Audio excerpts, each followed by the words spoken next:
Well, thank you, everybody that was able to make it. I really appreciate everybody being here. Um, yeah, so tonight's discussion, um, I think is pretty important and is a good uh, segue, stepping stone into addressing a larger issue within the community. Um, but that is how do we address improving diversity and inclusion within our InfoSec community, specifically targeting our recruiting and hiring practices. So I definitely know that I'm not probably the best person to speak on the subject, so I might be more of a passive participant, um, just wanting to give everybody else maybe a space to talk, discuss, share ideas, share some of your own personal experiences, just to see if maybe we can come up with some good ideas. Well, let me go ahead and kick this off. So good afternoon, good evening, good morning for Chris. So thank you very much, everybody, for coming together. This is a topic that is very near and dear to my heart as we start Hispanic. I've been saying it wrong. Hispanic Heritage Month. I said Hispanic Awareness Month in my stream, and everybody corrected me. Look, there's a Hispanic. So, this last week there was a very interesting article that came out where it had some notes from an Aspen Institute research that they did over the last year, and the numbers were just amazing. And I redoubled my effort with our new foundation, Raíces Cyber, a Hispanic Association in Cybersecurity. So the racial and ethnic diversity in the cybersecurity InfoSec world is as follows. Based on their article that they have here, the percentage of Blacks in the cybersecurity workforce is 9%, Hispanic is 4%, Asian is 8%, and Native American, American Indian, Alaskan Native, and Native Hawaiian combined is 1%. Those numbers are atrocious, especially for where I live here in the Hispanic, Latino, Latina, and Latinx community. 4% of the cybersecurity workforce in the U.S. is Hispanic. That for the inclusion and diversity issues, that is just ridiculous, in my view. So I'll just open it up with that. One of the things that we're doing to address that with the foundation that we just started is, allowing for more inclusion, allowing for more diversity, bringing to the forefront the needs of the community and like I say, and our allies, to bring in more folks from high school, middle school, junior colleges, et cetera, into the world of cybersecurity. And we're doing that in 4 different ways. Networking events, which networking, as you all know, is the crux of getting in there and getting that. The mentorship piece, the education piece, and the job and the job market and trying to find people jobs. So that's kind of our 4 pillars in how we are trying to address that diversity and inclusion. Okay, and I'm going to shut up now. Okay, well, I would like to continue. My name is Alberto. I am from Uruguay. And, well, I have been working in cybersecurity for some years now. So that's it about me. Being in Uruguay, a country that has only 3 million people living here, we are very small and we all know each other. The cybersecurity community is very small, and well, basically we really know almost each other. And in this country, the policies about inclusion in are very good. I mean, for example, the government requires that if you are posting a new vacancy for a position, for certain positions, you have to fill those vacancies with certain percentage of people that, for example, are Afro-American descendants, people with disabilities. So in that point, I think the country is doing a well job. When it comes to cybersecurity, well, there's a problem that is seen worldwide. There's a lack of trained cybersecurity professionals. We have an estimated of 600 people that are professionals in that field, but there is a big gap when it comes with the gender element. Fewer than 10% of the cybersecurity professionals in Uruguay are women, only less than 10%. And in the government, in the agency that works in security in the government, they have only 3 in 27 teams, only 3 are women working there. In Deloitte cybersecurity, which is another point of reference in that field, a team that is has 10 members only has 3 women working there. And well, that's the reality of this country. I have noticed that I mean, I don't know, I really know a very few women into the field, and I have talked to many of them, and they have told me that they really find it complicated to get inserted or to get involved in the community. They don't feel like they're being welcome, or they find it hard to be accepted I mean, I am part, for example, of OWASP Uruguayan chapter. We organize events, and it's a I mean, everybody's welcome there, but there are no women in the OWASP Uruguayan chapter. And I always encourage all the women that tell me those things to join us, because we are really open. We are really everybody has the door open to collaborate. But I don't know, maybe they feel uncomfortable. I don't know what the root cause of that problem is. And well, uh, I also contact Chris.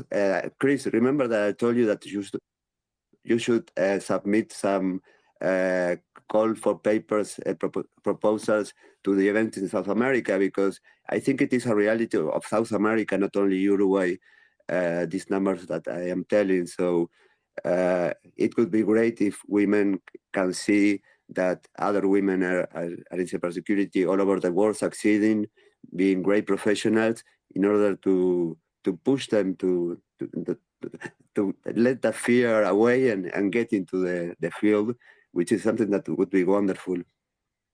That's what I have to say. Hello. Well, I think that's a really good point, is people need to see other people like them in the field, to actually recognize, okay, this person is like me, so I can do the same types of things that that person who looks like me can do. And that's one thing that is kind of lacking right now, is enough women role models, enough Hispanic, African American, etc. role models, and it's difficult. Um, one of the things that I remember when I was a wee little girl was there was not, for example, very many role models that were women engineers, or there were not very many role models of Hispanic professionals.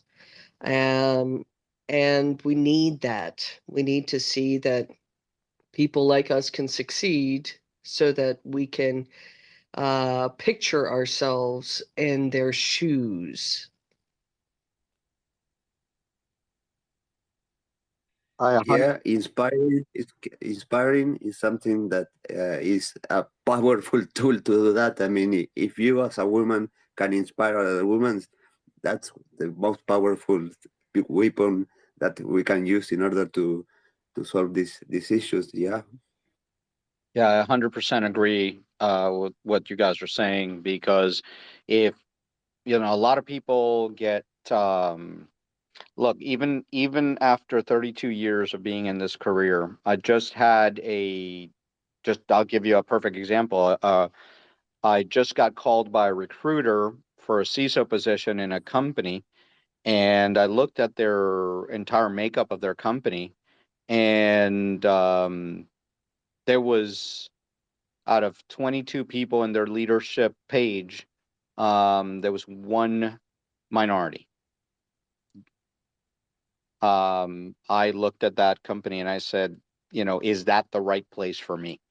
And if I said, is that the right place for me, then I can't imagine somebody trying to break into the career, be it a woman, be it a man, be it a Hispanic, Black, Latino, trans, or any person coming in to the environment and not seeing themselves represented. I can imagine how crazy it will be, and how they would say, just no, I'm not going to join this organization or join this field, because I'm always going to be a minority. I'm always going to be ostracized, or I'm always going to be the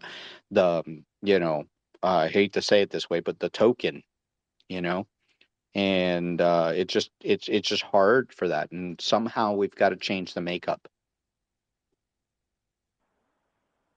I agree with that. I don't know if everybody can hear me now that I'm Yeah, mobile. Coleen. Good Yeah. evening. Good evening, everyone. Yeah, I agree with that.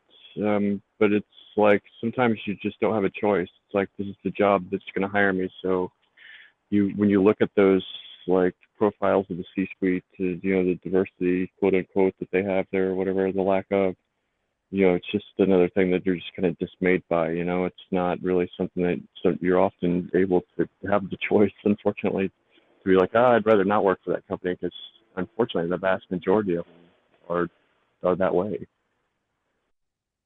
Well, I'll ask you directly a question. So if you had to choose, if you had the choice, would you want to work for a company that shows diversity and inclusion, or is more, I guess, different, or a traditional, I'll call it a New York City boardroom, if you will? I'm hoping I'm very descriptive. So Right. how would you Well, it's feel certainly, more if I had the comfortable? option, I would shop the most diverse company that I could find. Were that an option? So I think you're onto something. We all want that, but unfortunately, getting that C-suite to change is going to take a bit of work. Oh yeah. Hello, everyone. My name is Maxine. This is my first time in one of these spaces, so I'm not really sure about the format. I'm really happy to be here and that Parky invited me, and I've enjoyed listening to all of you guys. So on the point that Coleen and Eric were talking about, related to how the diverse a place is and how likely it is that they would hire you if you would see more diversity. I would kind of agree with the idea that if you do see that a place is diverse, you're probably more likely to get into that company or workplace than you would elsewhere.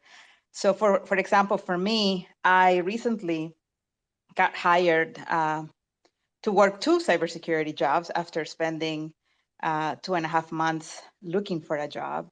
And it was very disappointing to apply everywhere and not really get the response you want, right? Seeing the emails that sometimes are automated hit your inbox saying, unfortunately, we're looking for other candidates, right? It's really disappointing, and eventually can get to you, and you start wondering more about like your skills, and then you're wondering, is this about my race? Maybe it's my color. Well, do I need to look whiter or something, right? Sometimes those thoughts came into my mind, and I was getting very negative during the last week before I was offered the 2 jobs.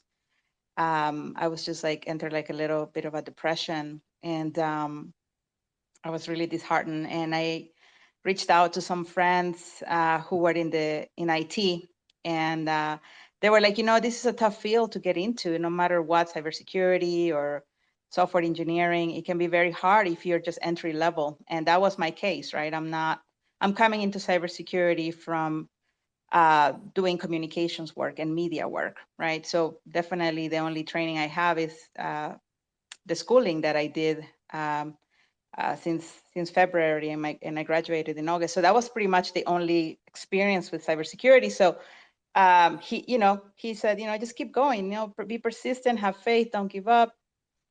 And finally, one day I was just like, what, let me apply to a place around here where I live. And I live in the state of New Mexico. And as many of you may know, New Mexico is very diverse. At least the big cities are Las Cruces, Albuquerque, Santa Fe. It's very, very, very diverse. And so, I was like, well, let me try it at this place. And I applied. And a week later, the recruiter called me. A week later, I was interviewing with the hiring manager. And then a few days later, I was offered the position. And so I felt that it really helped that a lot of the people that interviewed me in the panels happened to be minorities. And the hiring manager herself is female. And so the IT team, from what I saw, was a nice group of men of color. The woman who is my boss now, and maybe maybe it was helpful, that I ended up seeking a place to work that reflected my identity. So yeah, that's what I wanted to say. Well, I mean, I That's a, think that's an important point because, I mean, we spend so much time at work, right? So work becomes that second family, that second life. And we want to be in spaces where we feel like we can be a bit more ourselves and there are people like us. right. Agreed. But it's also nice to be in spaces where there are people that are not like us, right? Having the diverse team, having people that think differently, think of from different avenues that you do. There's something to that. Even like the differences in experience, the newer person coming at it with the fresh eyes versus us older people that have been in it for a while, kind of stuck in our ways, to a certain extent. So having those eyes for that diverse team is important, I think, as much as it's safe to surround ourselves with people like ourselves. We kind of need to break out of that habit. I think personally for me, it also helped that I had a connection with the hiring manager, not like a person connection, but we shared similar backgrounds. We had lived in the same cities. We had some of the same experiences. So I think some of it is, finding that right person that is not just looking at you as a minority, but is also seeing you as the rest of you, right? If you're an artist, if you have certain hobbies and they see that on your resume or on your LinkedIn or whatever, I think that can also boost your chances to have someone identify with you and want you to work for them. Hey everyone, it's Rhea. So thank you so much for having me with this Twitter space. And I'm the same like Maxine. This is literally my first time on Twitter spaces. So I totally relate so much to what everyone is saying.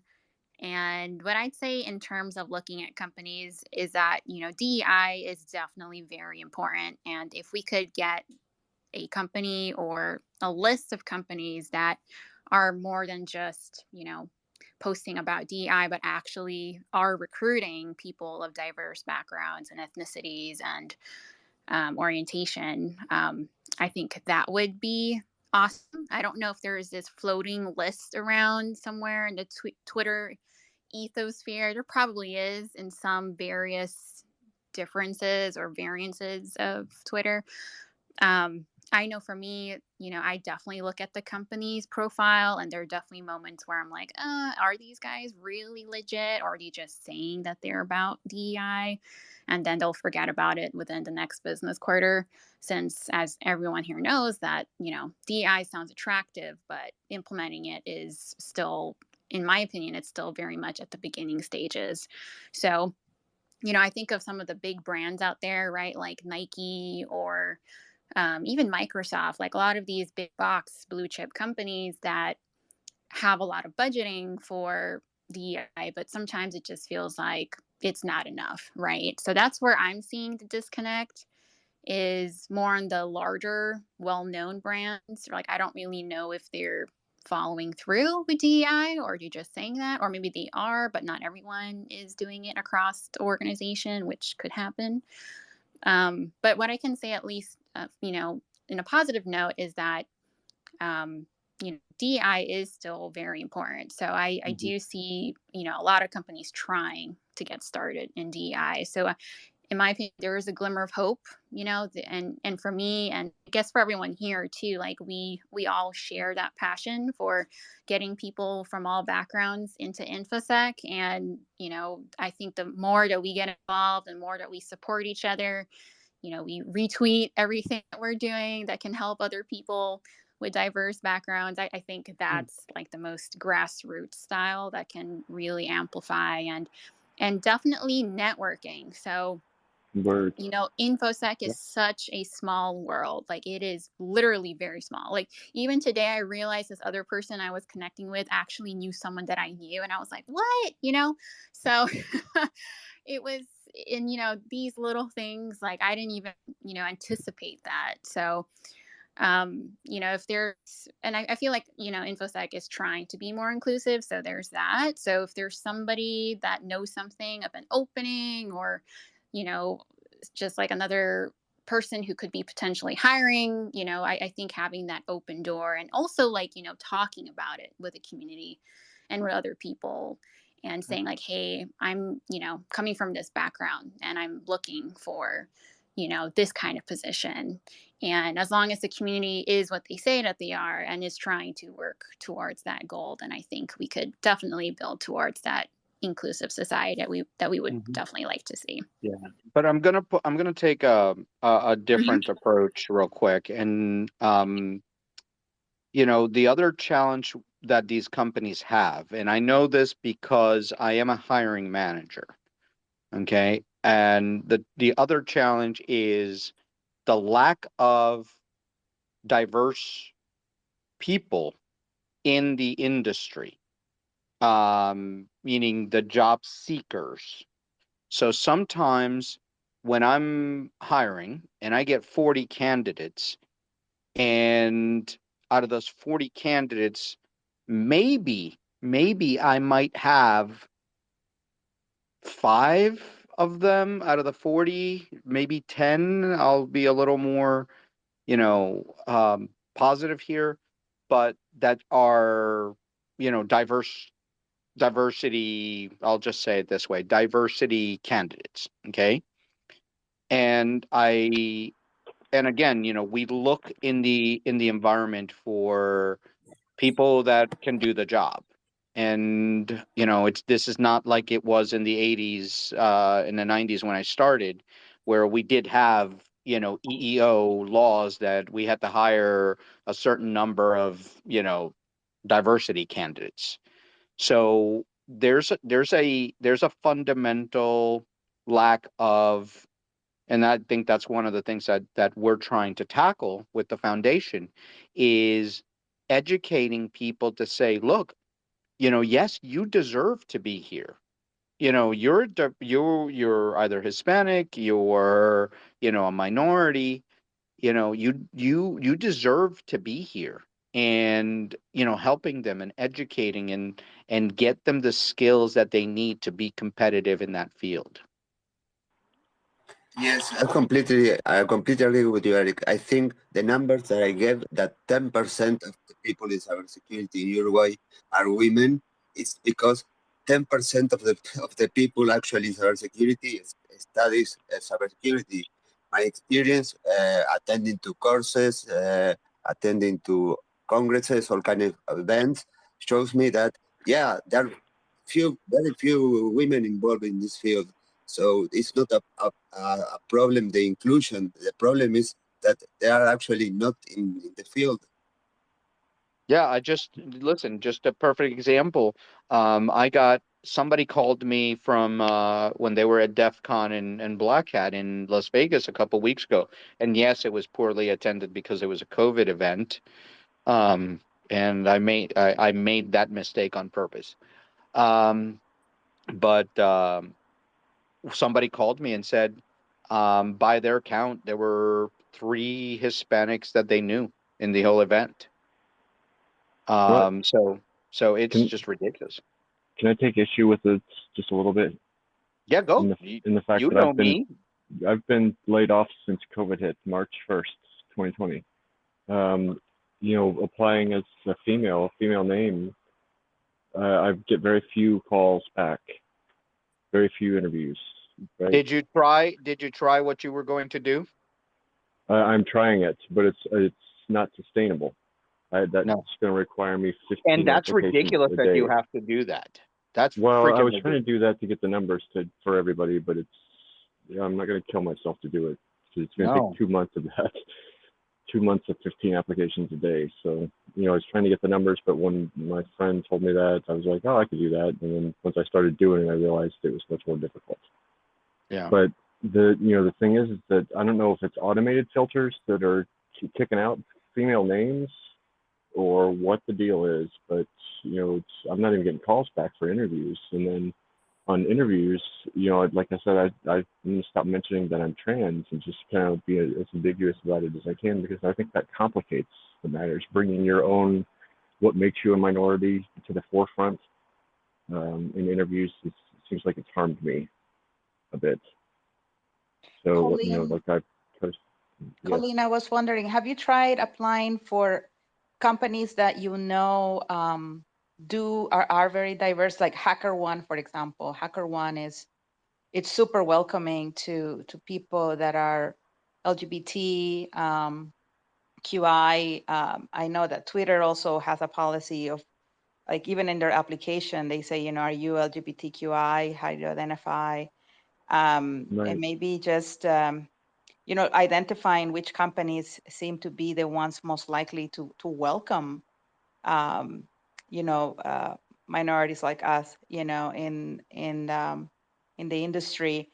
Because I mean, let's face it, it is a very straight world, very heterosexual world out there. And so that also complicates it for people who are sexual minorities, right? It's not just about, it's already hard enough to get a job as a woman. Imagine how much harder it is to get a job as a transgender person. And we have to, in order to survive, right, we have to pay those bills. Right, because for us, it's seen as extra baggage, no matter what it is that makes us more diverse or more of a minority. That's extra baggage seen by the hiring manager. So, it's those subtle things that make up the hiring decision there. Because my question is, on the ones that you don't get, the rejection emails back, did you just die in the email box or on the desk of the hiring manager? Have you tried networking on LinkedIn, like looking at, like, getting like that $29.99 a month just for 1 month? The first month is free. I did that, a couple of years ago, and then once I really started hitting LinkedIn heavy, I started getting a lot of date proposals. People wanting to date me on LinkedIn. So it seems like that I was getting more of that than any serious job proposals. Well, maybe So it's your InfoSec bikini that's doing that part. Well, no, that was actually way before that. That's kind of what drove me to Twitter. I thought, if it's just going to be this crazy world, then I'm just going to jump in I'm head just first. messing with you, and you know it. And then it totally got crazy, right? Oh dear. Yes. But I like that idea. I kind of have targeted companies like that in the past, but I haven't really made that a main focus. So that is good. a good idea. Maybe like look up HRC and find diverse hiring practices. Yeah, You know, and they're doing that. especially, yeah, the HRC, even maybe even calling them up, cold calling is not necessarily um, a best practice out there, but sometimes, they may give you points for trying, for having the courage to come forward. So I really wish you luck, and we should definitely connect, and perhaps Definitely. offline we can talk about uh, ways that we can get you hired, because Sure. I really feel you. I'm not the most feminine looking woman, and Right. let's face it, cute definitely is something that people like. And Well, and what is that? I there's mean, do nothing wrong you with want me to that. do the job, or do you paying me here to be a model? I mean, what is Exactly. that? Exactly. It's very unfortunate, just the biases that people may have when it comes to hiring. Very sad. Right. Well, Colleen, I get hired for my looks. Right. Well, that's that double standard, right? I get fired. I get fired for my looks. Gentlemen rarely have that as a standard that they have to live up to. Yet again, I'm joking. Right, right, right. Well, it's great that we can bring it to light like this, with a little bit of levity. Yeah. Right? But it is 'Cause a, it is an it is issue. a serious, going back to what we're saying, it is a serious issue for all. I mean, it's just, we've got to try to bring it more to the forefront I guess, in a positive. I mean, we've been trying over many years with different organizations to try to get that diversity and inclusion. And you were right when you said that diversity and inclusion could be a buzzword, during Black History Month or Hispanic, Heritage Month or something like that. And all the companies turn their colors and do all this stuff. But is it just a buzz that they do during those months? Or is it in their, do they change the way that they operate for that? And I know that many HR departments hope to think that way, but just recently I had to take a class on unconscious bias because it was so pervasive in the company that I work in that they made everybody and every manager take an unconscious bias class. Because even if you are a company that says, hey, we're inclusive, you're at the mercy of that hiring manager. Right. That's the concept I was trying to think of earlier. It's exactly that unconscious bias. Yeah. There's so many other wonderful people here. I would love to hear from them. Hi, I'm Jenny. I've been enjoying listening to what everyone has to say, and I've heard some of the same things that I think of all the time. I'm fairly new to IT. I've been a lover of technology since I was young. Um, as far as even a part of my personal story, I would say at a young age, I was deterred away from technology um, because I was a female. I was given the impression that things of nature of science and mathematics wasn't something that I should be interested in, that I should, I was steered away. But I was involved with technology and educated myself on the side throughout my entire life. It wasn't until a few years ago that I decided to go earn a degree in cybersecurity. I'm entering my third year, and even through my education process, as you all well know, I have to take a variety of different classes that are not into cybersecurity, and research suggests that diversity helps the bottom line. It helps make any industry stronger. So when I got into this IT InfoSec industry, I was actually shocked. I don't have the numbers like Eric and Alberto have given, but when I hear those things and what I see um, is shocking. I'm surprised with such, with technology, so being such rapid change and innovative, that that, you can Google it. I mean, Google anything on productivity of any company, any, research ideas. I heard even Coleen saying that she wants people different than her around her, because, if we surround ourselves with people that are just like us, it's the same, the same drum we're beating. It's the same ideas, it's the same way of thinking, it's the same wavelength, same frequency. There, InfoSec and technology needs more eyes and ears, more ideas. So more than anything, I like listening to people that I look up to and my peers, and seeing why does this obstacle even exist? I got into this industry for love of technology, for the want to help people. That's been consistent in any career that I've had, is the want to help and communicate with others, make people feel welcome and comfortable. And when I come into this industry and see, this is an industry that provides service to the world. It's not just in, I think a lot of the people in this group right now are American, but I mean, we're interconnected globally. And I see the problems in our country, and I know they exist elsewhere. And I know that, just being more culturally diverse and accepting of new ideas in different ways and cultures is so important to combat cybercrime. That is another reason I got into this industry. So when I come into it and seeing these problems where everybody is not included, yes, I want to understand what the obstacles are and how, I have a new purpose now to want to contribute to making everyone feel welcome and bring everyone together to make the industry that much stronger. That's awesome. I love that story about how you educated yourself. Thank you. Thank you.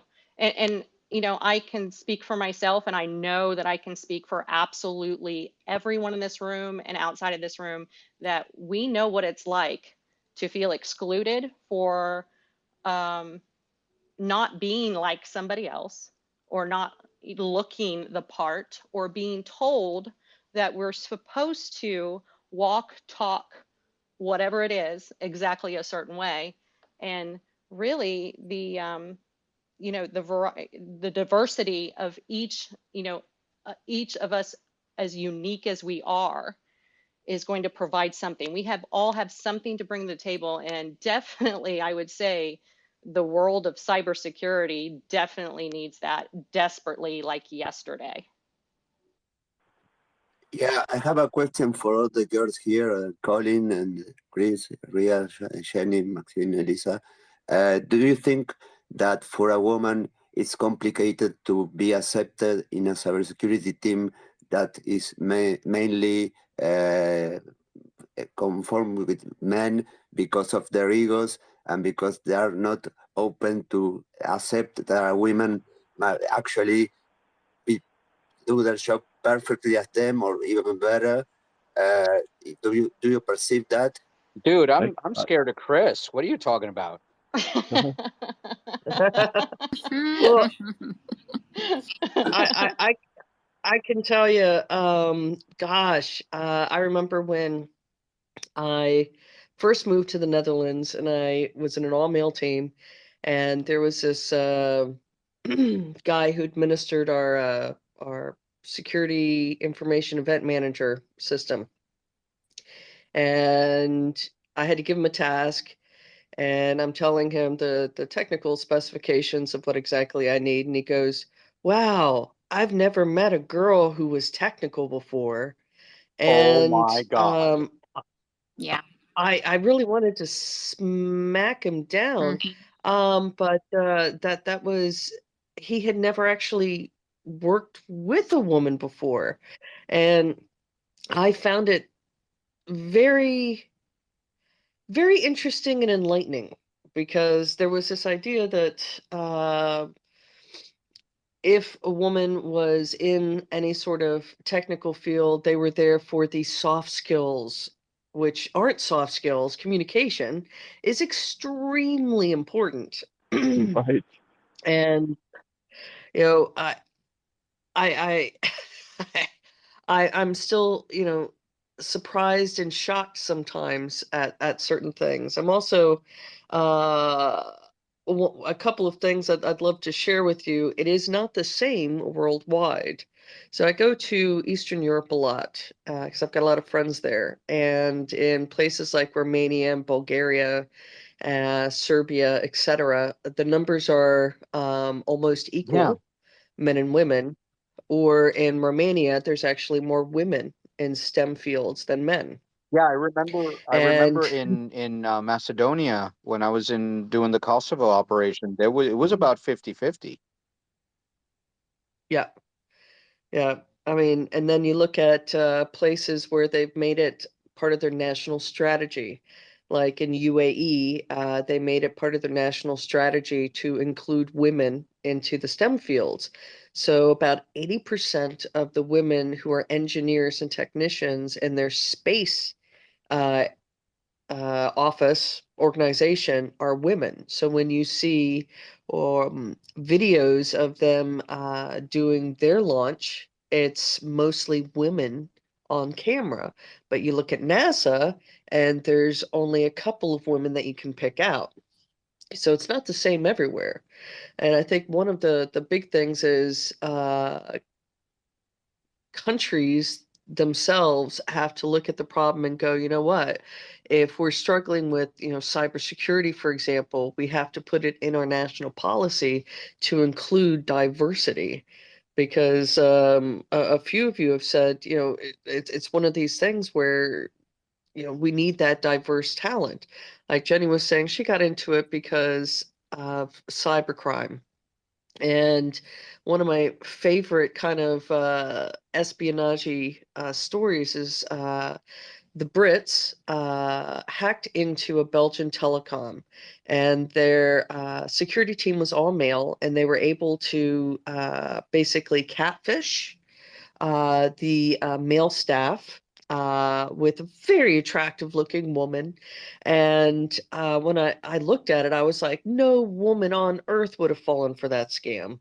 And it shows you need that diversity, you need the difference in languages, the backgrounds, the orientation, etc., because everyone can fall victim to cybercrime. But if you don't understand that certain things can be targeted to those groups, how are you going to stop it? You are completely going to miss it.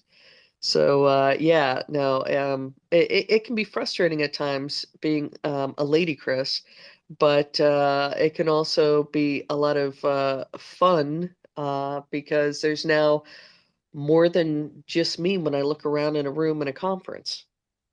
So catfishing, that's why it hasn't worked for me and Coleen, right? Because I just can't catfish Coleen. That must be it. So to Alberto's question about why men may be resistant to having females, we all will have our opinions, of course, or a variety of opinions.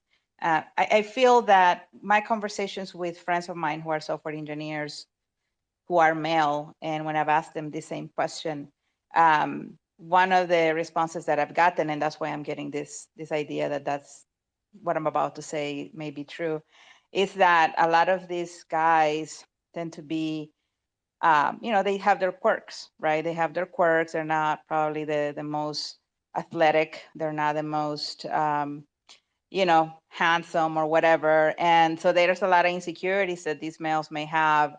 And so, by having the idea of having a female come in, be in their space, it may make them uncomfortable or not work as effectively. So that's sort of like a story that I heard from one of my friends who's a software engineer and at a big tech company, by the way. And in my mind, I thought, oh my God, really? Like insecurity? Because a lot of times these same guys will sit at a panel hire you, so it's not just a conversation you're having with a hiring engineer. For me, for example, I had to sit there with like 3 guys who were working in the team, and they had to evaluate me. And so thankfully they were all men that were grown and married, and but if they had been a bunch of youngsters who were like 20 years old, I don't think it would have gone as well. Well, So I'm gonna tell you something that's kind of, and this is kind of probably, I'm not gonna say unique to me, but I just have this good experience. Some of the most influential managers that I've had in my career were females. Okay. I worked under, even going back to when I was in the Army, my staff sergeant in the Army was a female that she took me under her wing and taught me so much. And since that person, I never even blinked an eye at having, I'll just say it this way, a female boss over me. And, I like to think that because of those experience is why I'm, just a little bit more, call it, blind to sex, race, color, creed, whatever, with whoever I work with. But it's probably those foundational things that happened. Agreed. And can I just say that my personal experience, because my career is long and storied, I haven't been in InfoSec only since like 2008. So, personally, my favorite bosses have been females. And, this is something that maybe perhaps some of the male hiring managers should hear. And I think the difference has been is that rarely do they have the ego. They don't come into it thinking they know everything. They don't have to worry about their own ego to be caught out not knowing something, right? They seem a little more confident in allowing their team members to be the experts on certain things. So I agree with that. So it's unfortunate that it seems a bit of a reality. Coleen, you said something that really like resonates with me. Having fresh eyes, fresh perspective, open to suggestion and new ideas. I mean, even our adversaries, they're adaptive. We have to be to get ahead. Right, and they don't have that same recruiting problems that we do. To be honest, you guys, when I was struggling to find a job, I was about ready to go into the other side, into the dark side. I was like, well, maybe they'll be more welcoming on the other side because I'm an ethical hacker. I'm a newbie. I'm not an expert. But I was like, wow, if I can't work for the good guys, then what option do I have? I don't know. I just wanted to say that.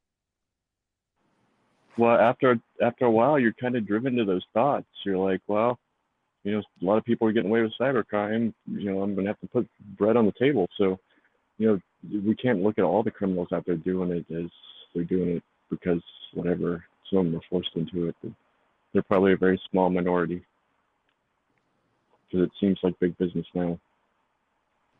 Yeah, I wonder how many hackers out there in the world are minorities. I will think it will be a good chunk. Unfortunately, maybe because they had some of the experiences that we've had here. Let's ask our resident hacker. No comment. Well, isn't it kind of hard for them all to tell since they all wear hoodies? No. The fact is that the cyber criminals nowadays are winning the battle by far. I mean, they have those who are on the other side. I mean, if I was going to accept all the proposals I get every day to commit crime, basically, I could be not here talking in this space. I would be somewhere else. No, the thing is that we have to assume it. We are losing the war. They are ahead of us. They have the talented and skilled people that, unfortunately, they go for the fast, easy money. That's very sad. But it's about all the. I mean, a private company or the government cannot supply a salary or an income that they can get in working in a cyber criminal organization. But it all comes to ethics, values. I mean, I'm not crossing that line, even though I was I was on the front page of every newspaper in Uruguay for something. I'm not crossing that line. It all comes to values, ethics. So I don't know. I'm still thinking of doing that OnlyFans cybersecurity hot tub, but you know. Well, I can give you the link to my OnlyFans account, Eric. Wait, did I hear hot tub? InfoSec hot tub? Yeah, InfoSec, OnlyFans InfoSec hot tub. Come on, we got to do it. Why the heck not? I mean, Oh, okay. You see, Parker, this is why they don't invite me to these things.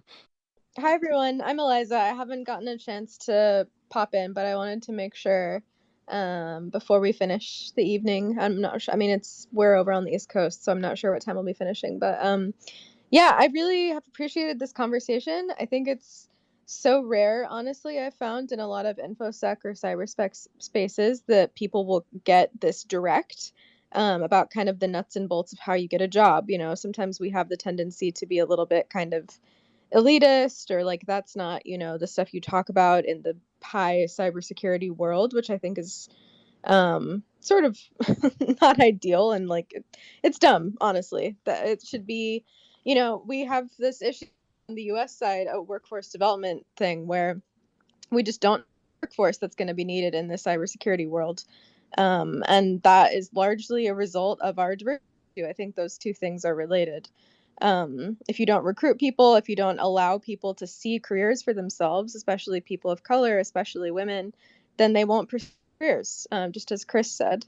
I also wanted to mention, I mean, obviously, I think everyone knows this here, but, you know, IT and computer science, not that long ago, you know, 30, 40 years ago, was sort of primarily like a blue collar, like secretarial job. Like there, you know, history, like the primary kind of a lot of the leaders in computer science, the coders, were just like a lot of women of color who were just basically like, you know, kind of doing the grunt work behind the scenes for scientists. And that's all changed as the field has been coded white, has been male, and it's gotten more respectable. But I think it's important to consider those roots when we think about where to go in the future.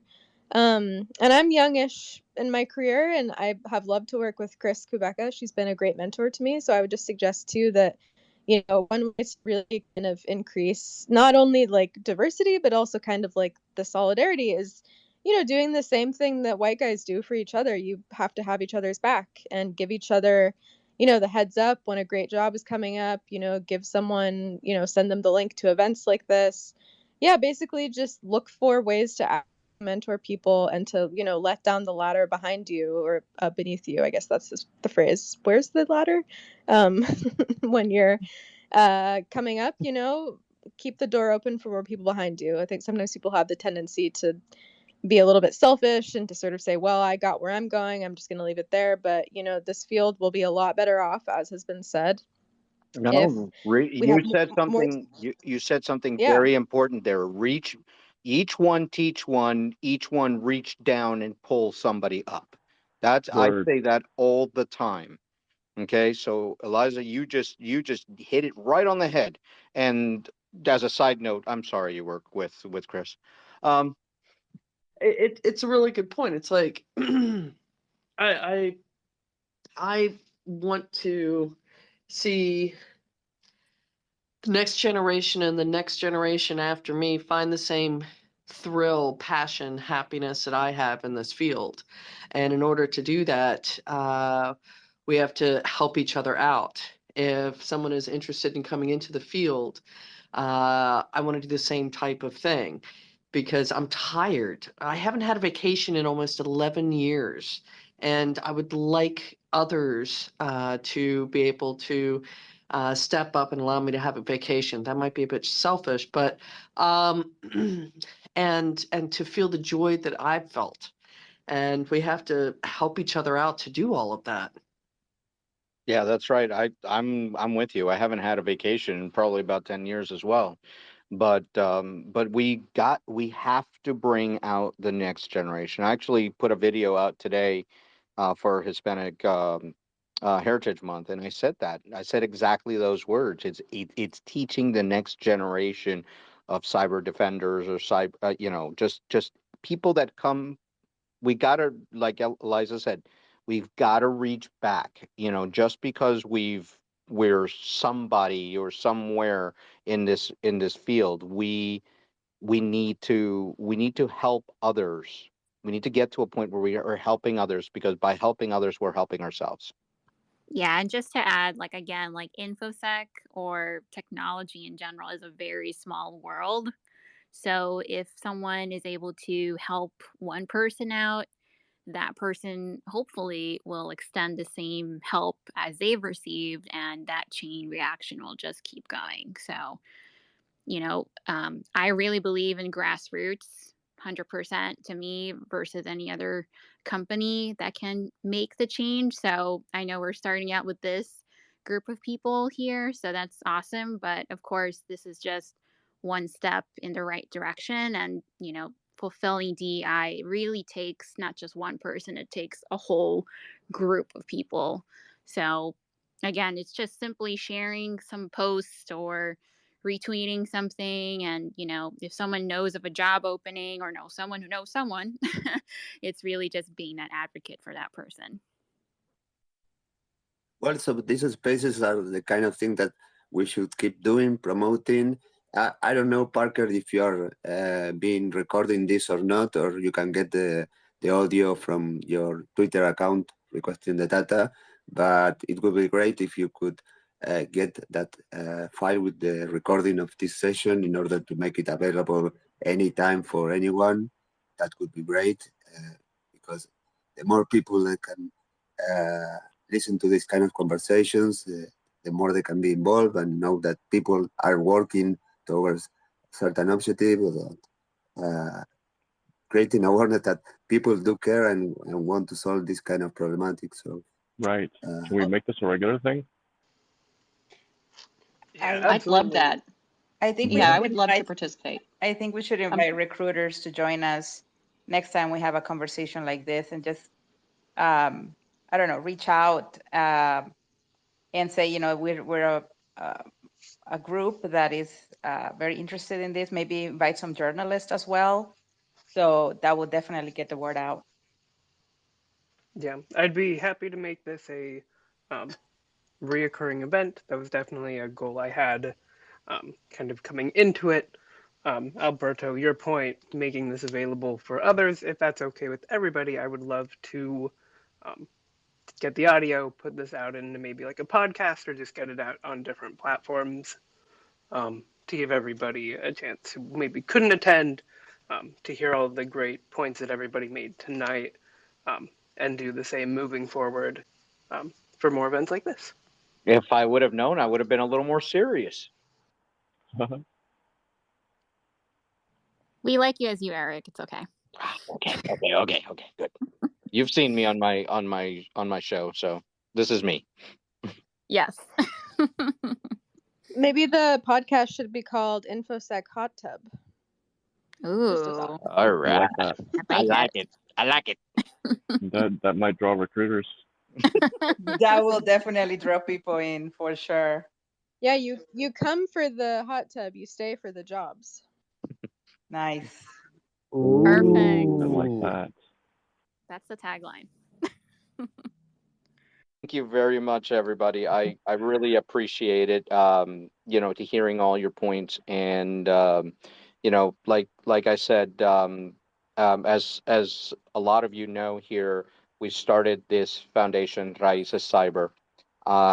It's kind of growing from being a the Hispanic Association of Cybersecurity to look at diversity and inclusion, but we've added this whole concept of all the allies and people who support the Hispanic community, and it's becoming kind of a melting pot, to be perfectly honest.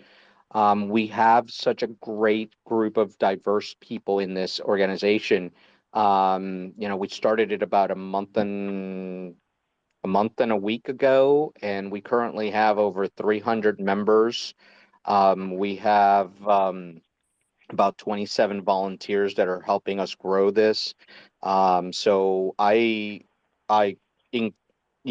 you guys want, go to the website. It's www.raicescyber.org, and please go look, volunteer if you want. We have a great group of people that are all looking at the same topic, diversity and inclusion in cybersecurity and InfoSec.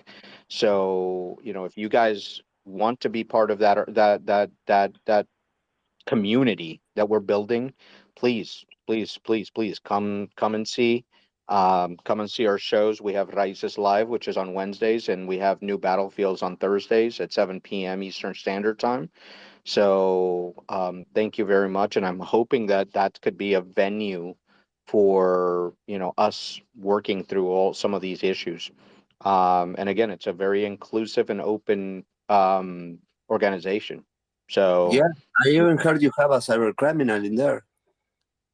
yeah, so there's a cyber criminal in there that got arrested and went to jail and stuff. Right. It's got some street cred now. Wow, that's inclusive. Yeah. Uh-huh. Well, can I just say thank you all for taking the time to do this and bring this issue to light, and also work to make things better. I love it. Yeah. Sounds Thank you. Ditto. Thank you, everybody. Thanks, everyone. Thanks, everyone. Thank Thank you, you. everybody. Thank Have a you. good night. Yeah, you too.